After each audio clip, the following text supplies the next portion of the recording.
Shalom Bapak Ibu yang dikasihi di dalam nama Tuhan Yesus Kristus, ya, dimanapun berada yang melihat dan menonton ibadah ini, yaitu ibadah dari Gereja GBI Double-C Latumeten, khususnya jemaat GBI Latumeten, saya ucapkan selamat siang, Tuhan Yesus memberkati. Apapun keadaan kita, saya harap kita tetap bersyukur kepada Tuhan. Ya, puji Tuhan, kalau saya juga boleh diberikan kesempatan untuk memberikan sedikit kebenaran firman Tuhan pada saat siang hari ini. Biarlah firman Tuhan ini boleh menjadi kekuatan bagi kita.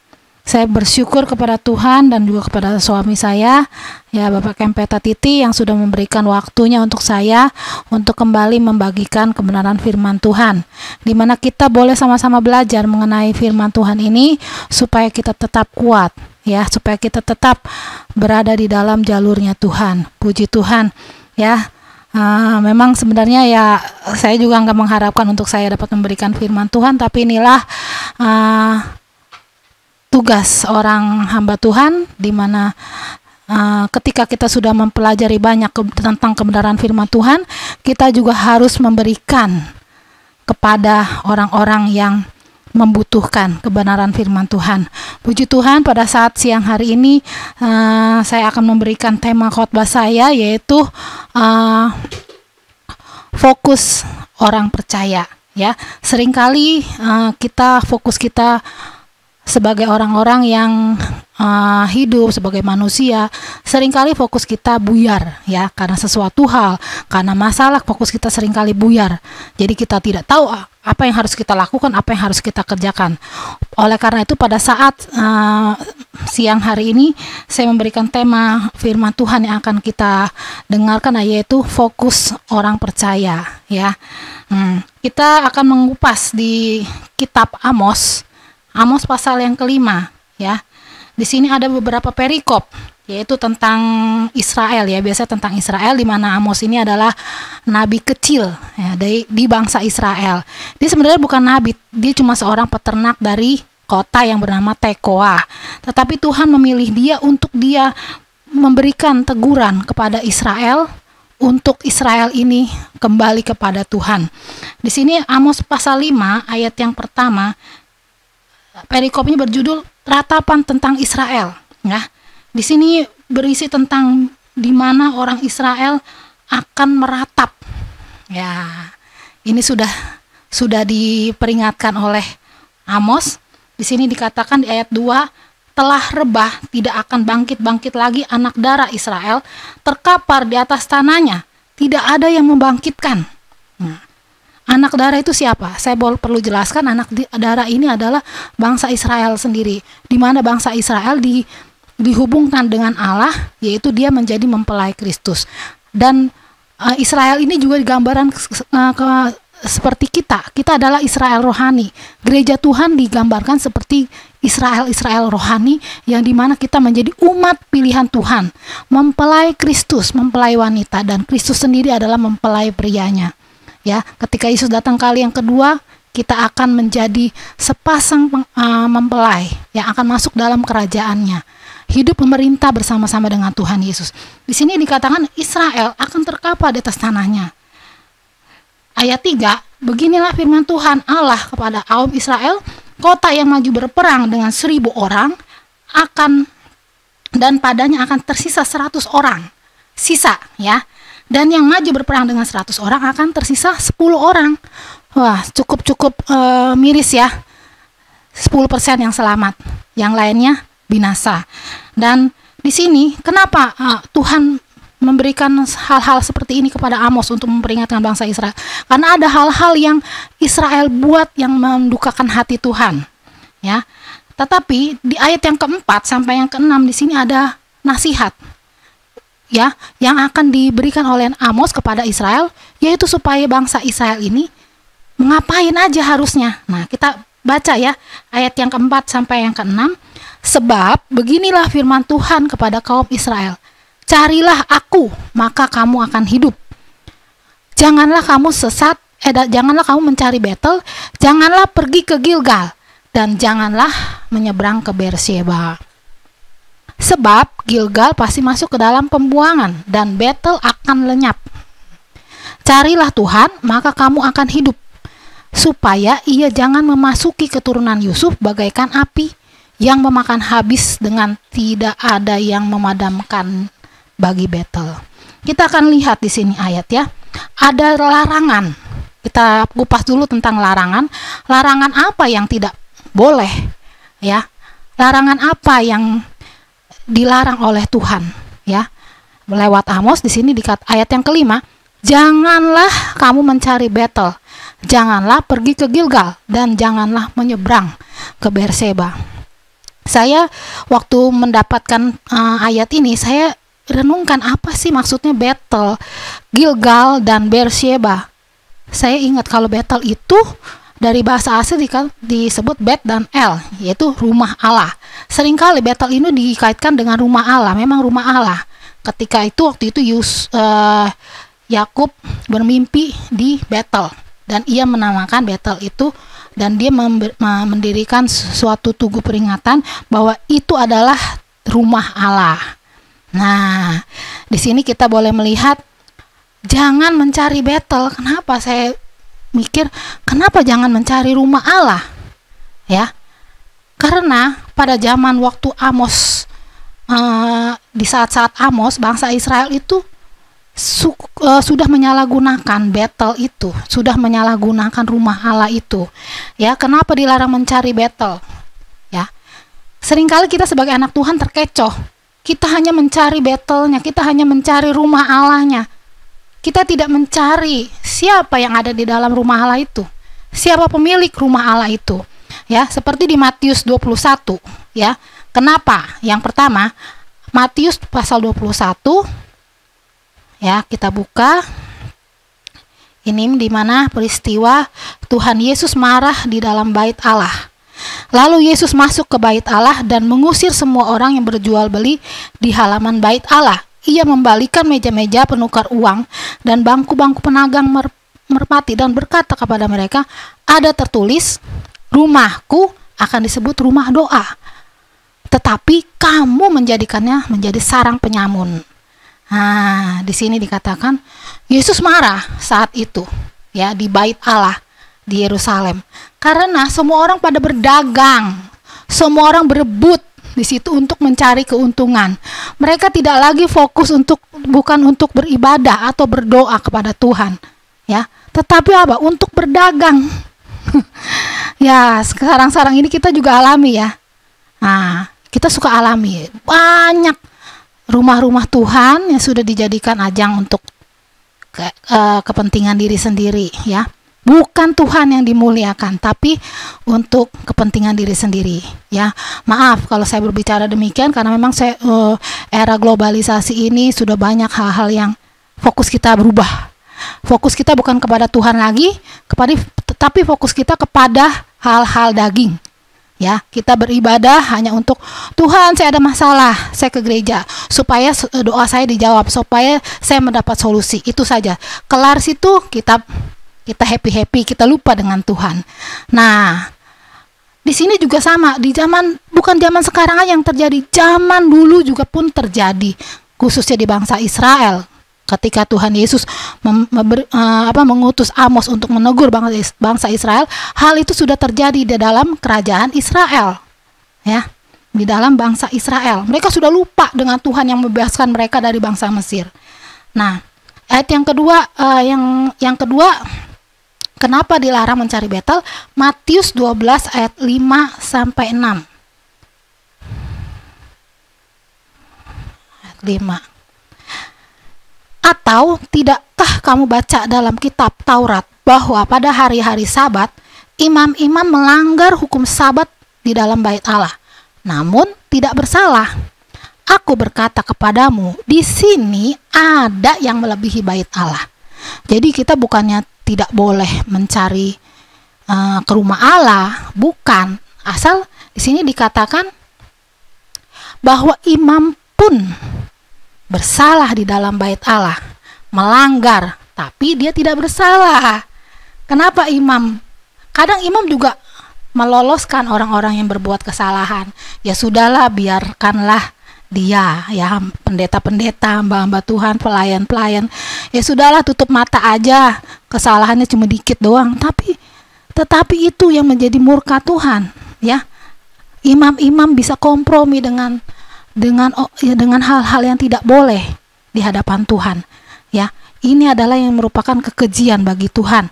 Tetapi imam itu tidak bersalah, dia yang kompromi, dia tidak bersalah, ya. Nah, tetapi di sini ada yang melebihi bait Allah. Kita harus ingat, ya, ada yang melebihi bait Allah. Jadi bait Allah itu bukan sekedar gedung, tapi bait Allah itu ada yang lebih dari itu, yaitu Allah itu sendiri. Dan tubuh kita adalah bait Allah. Dikatakan di dalam 1 Korintus 6 ayat 19, ya, bukannya kita tidak boleh mencari rumah Allah, gambaran spesifik, gambaran secara gedungnya, ya, secara kasat mata. Tetapi di sini bait Allah adalah tubuh kita sendiri, dan Allah mau berdiam di dalam tubuh kita. Apa yang harus kita persiapkan di dalam tubuh kita ini? Yaitu kekudusan. Nah, ketika kita kudus, Allah mau berdiam di dalam hati kita, di dalam tubuh kita ini. Begitu juga kita harus mencari Tuhan di dalam bait Allah. Dan kalau di bait Allah itu kita tidak boleh melakukan hal-hal yang merupakan duka bagi Tuhan. Makanya di sini dikatakan jangan mencari Betel, jangan mencari hanya gedungnya doang. Apalagi di Jakarta, ya, gereja sudah mewah-mewah, altar, pemusik, alat musik keren-keren, AC yang full dingin. Nah, kadang-kadang jemaat yang tadinya di gereja kecil pindah ke gereja besar. Ini bukan masalah menangkan jiwa, tapi memindahkan jiwa dari gereja A ke gereja B. Dari jemaat itu sendiri lari ke tempat yang lebih nyaman. Nah, bukan itu yang kita cari, ya, tetapi kita mencari Tuhannya. Dan juga bukan kita mencari hamba Tuhannya, siapa pendeta itu yang sekarang ini khotbah. Bukan, tapi kita harus fokus kita tetap kepada Tuhan. Karena Tuhan bisa memakai setiap pendeta. Pendeta besar, pendeta kecil, ya, hamba Tuhan besar, hamba Tuhan kecil. Kalau Tuhan sudah memilih orang itu menjadi hamba Tuhan, pasti Tuhan punya maksud untuk memakai hamba Tuhan besar ataupun kecil. Ya, jadi kita jangan memandang siapanya, tapi pandanglah Tuhannya, ya. Yang kedua, janganlah kita pergi ke Gilgal. Kenapa? Gilgal adalah tempat perhentian pertama dari bangsa Israel ketika dia baru keluar dari Mesir. Nah, ketika baru keluar dari Mesir, Israel bersinggah di Gilgal. Nah, artinya apa? Jangan kita dikit-dikit singgah. Singgah yuk cuci mata. Nah, jangan. Kita fokus kita tetap kepada Tuhan. Terus yang ketiga, janganlah menyeberang ke Beersheba. Ini larangan, ya. Beersheba adalah tempat di mana kedua orang telah bersumpah, yaitu Abimelek dengan Abraham. Nah, di Kejadian 21. Dan tempat Hagar berhenti untuk minum ketika dia baru keluar dari rumah Abraham, ya. Dia bersama anaknya, dia haus tuh. Dan dia berhenti di Beersheba. Dan di sini dikatakan apa sih menyeberang Beersheba, emang tetanggaan?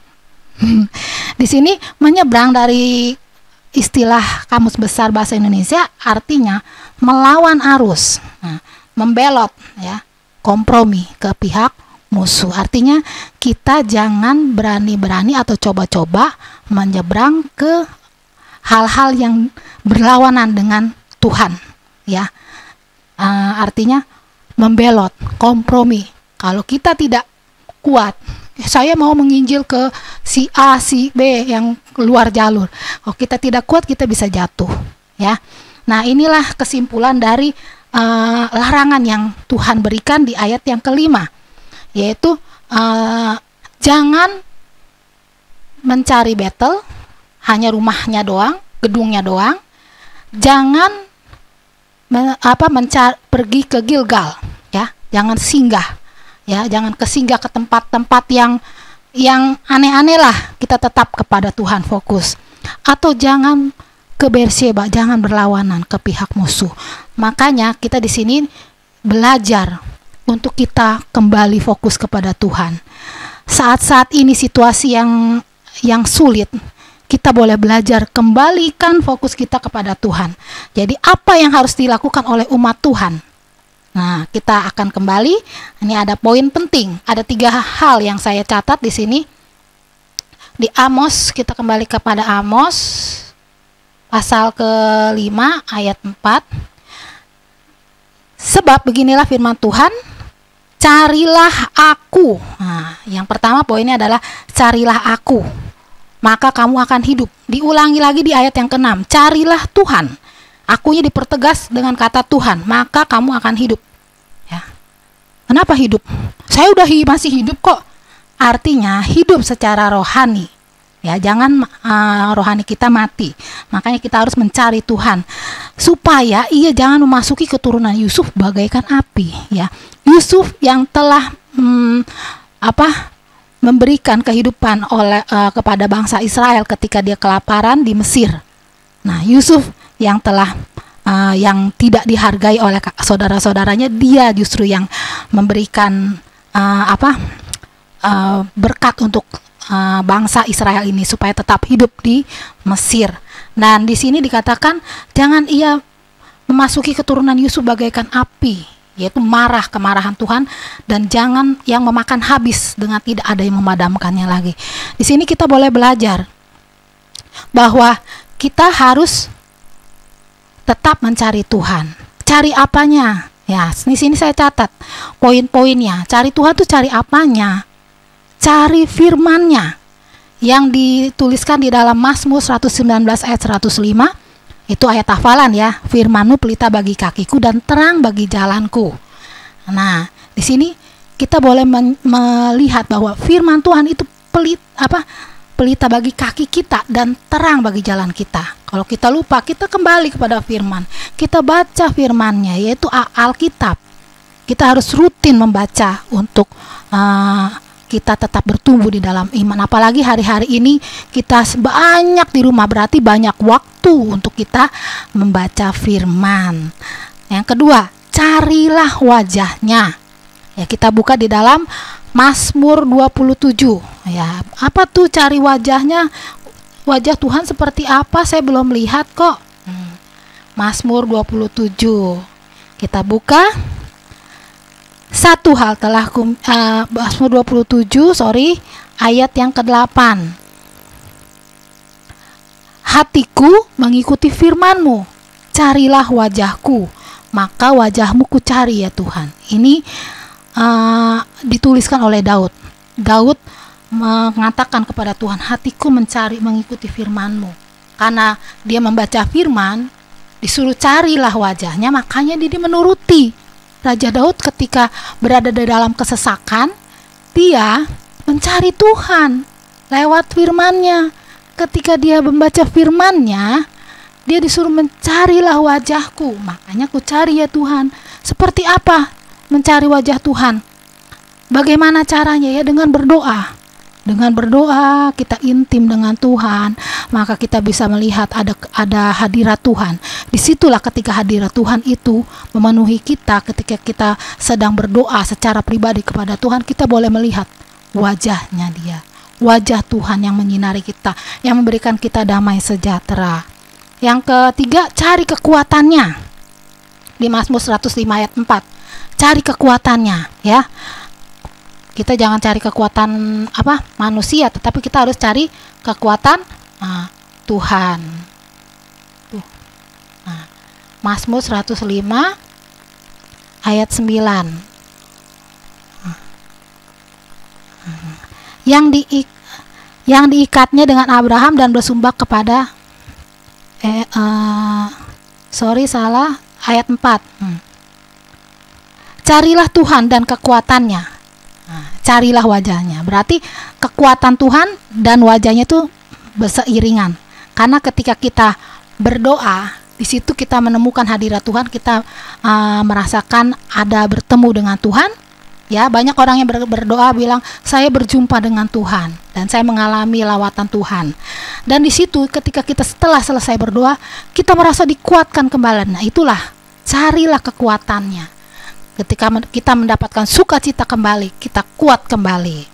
Dan di sini dikatakan karena kekuatannya itu yang menguatkan kita. Yang keempat, carilah perintahnya. Perintahnya itu sama, yaitu di dalam firman-Nya. Apa aja perintahnya? Sama juga kayak seperti di 10 hukum Taurat ya. Jangan begini, jangan begini, jangan. Itulah salah satunya. Cari perintah-perintah Tuhan. Karena di dalam kita menuruti perintah Tuhan, kita mendapat kekuatan Tuhan. Yang kedua, apa yang harus kita lakukan? Berdiam diri. Di ayat yang ke-13 ya. Di sini dikatakan Amos pasal 5 kembali ayat 13.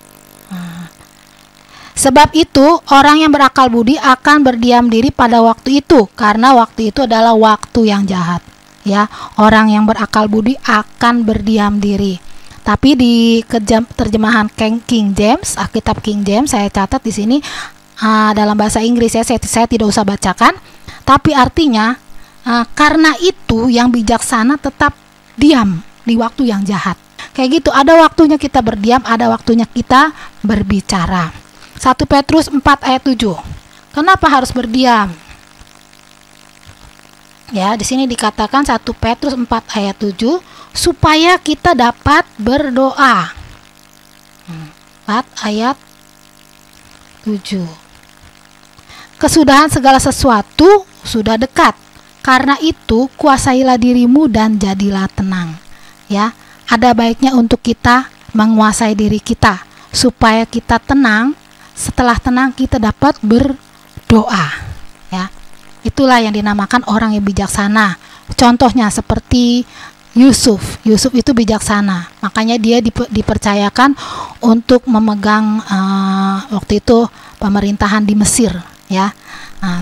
Dipercaya oleh Raja Firaun. Yang ketiga, apa yang harus kita lakukan? Cari yang baik dan benci yang jahat. Ayat 14 dan 15 ya. Amos, kembali kepada Amos. Amos 5 ayat 14.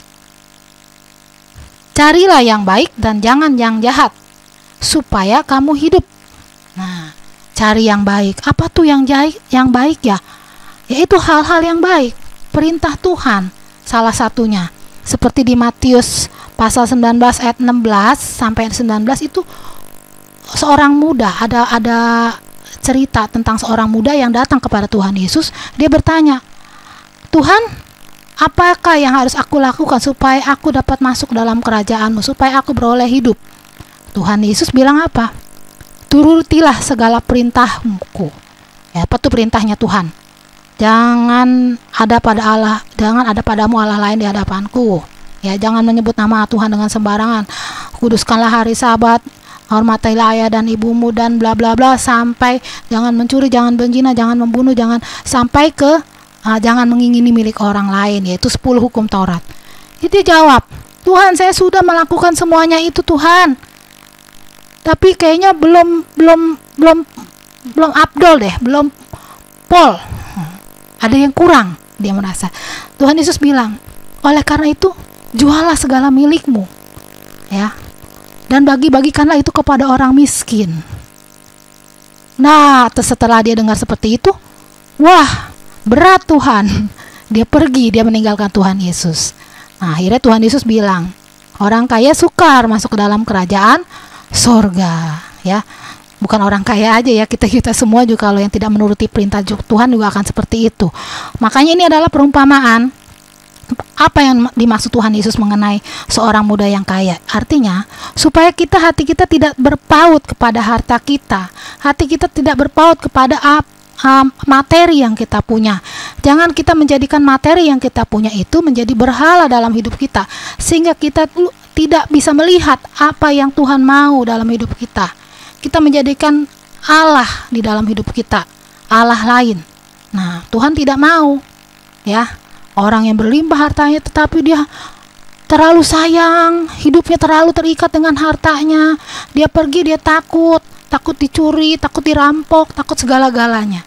Itu juga tidak benar. Makanya Tuhan Yesus bilang, tinggalkanlah kesenangan duniawi ya, ikutilah aku ya. Tuhan Yesus mau supaya kita tidak menjadikan hal-hal yang materi dalam dunia ini, dalam hidup kita, sehingga kita berbuat jahat di mata Tuhan. Kita menjadikan hal itu Allah lain bagi hidup kita, sehingga kita menomorduakan Tuhan Yesus. Seringkali kita tidak sadar akan hal itu. Nah, inilah yang harus kita cari, yaitu carilah Tuhan, berdiam diri, dan cari yang baik, bukan yang jahat. Yaitu apa? Jangan menindas. Kalau yang sudah kaya, jangan menindas yang miskin. Yang kuat, jangan menindas yang lemah. Ya, itu sih hati nurani masing-masing ya. Kalau sudah menyadari keadaan diri kita masing-masing, biarlah kita berubah. Roh Kudus yang menolong kita untuk kita berubah, supaya kita tidak melakukan hal-hal yang jahat di mata Tuhan. Nah, jangan sampai ketidakadilan kita lakukan di dalam hidup kita. Dan apa akibatnya ketika kita tidak mengindahkan teguran atau menuruti apa yang Tuhan mau? Seperti di Amos ini, Tuhan menegur bangsa Israel. Apa akibatnya? Ayat yang ke-16 dan 17 di sini dikatakan, sesungguhnya beginilah firman Tuhan Allah semesta alam. Di segala tanah lapang akan ada ratapan, dan di segala lorong orang akan berkata, wahai, wahai. Petani dipanggil untuk berkabung, dan orang-orang yang pandai meratap untuk mengadakan ratapan. Di sini ada ayat 17, dan di segala kebun anggur akan ada ratapan apabila aku berjalan dari tengah-tengahmu. Ya, berjalan artinya meninggalkan kita. Di sini ada beberapa orang ya dari segala kategori, bahwa akan ada ratapan. Semua tidak terkecuali. Semua bangsa-bangsa menangis. Ya, di Amos pasal 1, semua bangsa-bangsa kena hukuman Tuhan, menangis. Nah, tidak terkecuali dengan bangsa Israel. Begitu juga saat-saat ini kita alami hal yang sama. Ya. Bukan orang-orang yang tidak mengenal Tuhan aja yang mengalami. Bukan orang-orang yang di luar Tuhan aja yang tidak percaya. Tetapi kita sebagai orang percaya pun mengalami hal seperti ini. Ada ratapan di mana-mana. Di sini dikatakan di segala tanah lapang ada ratapan, ya, akibat dari tidak mengindahkan teguran. Di segala tanah lapang akan ada ratapan, yaitu di jalan-jalan. Di segala lorong orang akan berkata, wahai, wahai. Lorong ini saya gambarkan toko-toko, ya, pertokoan-pertokoan sepi sunyi, sedih, mal-mal tutup, ya. Petani, nah, profesi petani juga menangis, ya, berbicara dengan sembako, ya, menangis, petani pun menangis, ya, walaupun sembako tidak begitu anjlok naik harganya, tapi di sini juga menangis, ya. Dan orang-orang pandai meratap, yaitu profesi dokter, ilmuwan, guru, dan segala macam orang-orang pintar, ya, yang sekolahnya tinggi-tinggi, itu pun meratap, semua orang. Dan segala kebun anggur juga meratap. Ini saya gambarkan kebun anggur adalah pengusaha-pengusaha dagangannya sepi, ya, usahanya banyak yang tutup, pabrik tutup, karyawan di PHK. Sekarang banyak kejadian, Bapak Ibu. Sedih, ya, sedih. Kita tidak tahu mau seperti apa, kapan ini berakhir, kapan situasi ini berakhir. Kita tidak tahu. Apa yang sudah kita lakukan, kita mohon kepada Tuhan, kita mohon belas kasihan Tuhan, supaya Tuhan kembali, jangan berjalan melalui kita, tapi Dia mau berdiam di tengah-tengah kita. Di sini dikatakan ayat 17 bagian B, apabila aku berjalan dari tengah-tengahmu. Jadi Tuhan melalukan, Dia tidak mau mampir melihat kita. Akan ada ratapan, ya, ketika Tuhan hadir di rumah kita, Tuhan hadir di hidup kita, ratapan Tuhan pulihkan dengan sorak-sorai, dengan sukacita. Tetapi ketika Tuhan tidak mau tahu, Dia berlalu meninggalkan kita, di situ akan ada ratapan. Ya, Bapak Ibu yang kekasih di dalam nama Tuhan Yesus, biarlah kita boleh belajar dari ayat ini. Jangan sampai murka Tuhan boleh kita alami, ya. Sekarang Tuhan murka, ya, itu merupakan, jangan sampai hari Tuhan ini berlarut-larut dalam hidup kita, dalam bangsa kita, dalam dunia ini. Biarlah kita sebagai orang yang percaya boleh menyadari hal ini. Yang kedua, apa yang kita akan alami? Ibadah kita dibenci sama Tuhan. Jadi sia-sia kita beribadah. Apa yang kita lakukan? Kekejian saja di mata Tuhan. Ayat 21 dan 22 dikatakan, aku membenci, menghinakan perayaanmu, dan aku tidak senang kepada perkumpulan rayamu. Kenapa Tuhan? Padahal kita memuji Tuhan dengan iring-iringan musik yang merdu, suara yang bagus, yang indah. Kenapa Tuhan benci? Ya itulah, Tuhan melihat hati kita. Tujuan utama kita beribadah itu apa? Mencari Tuhan, mencari teman, mencari bisnis, mencari pendeta, atau mencari gedung yang mewah yang membuat kita nyaman. Hati-hati Bapak Ibu, kita diingatkan lagi, aku tidak senang dengan perkumpulan rayamu. Sungguh, apabila kamu mempersembahkan kepadaku korban-korban bakaran dan korban-korban sajianmu, aku tidak suka. Tidak suka Tuhan Yesus. Tuhan itu tidak suka.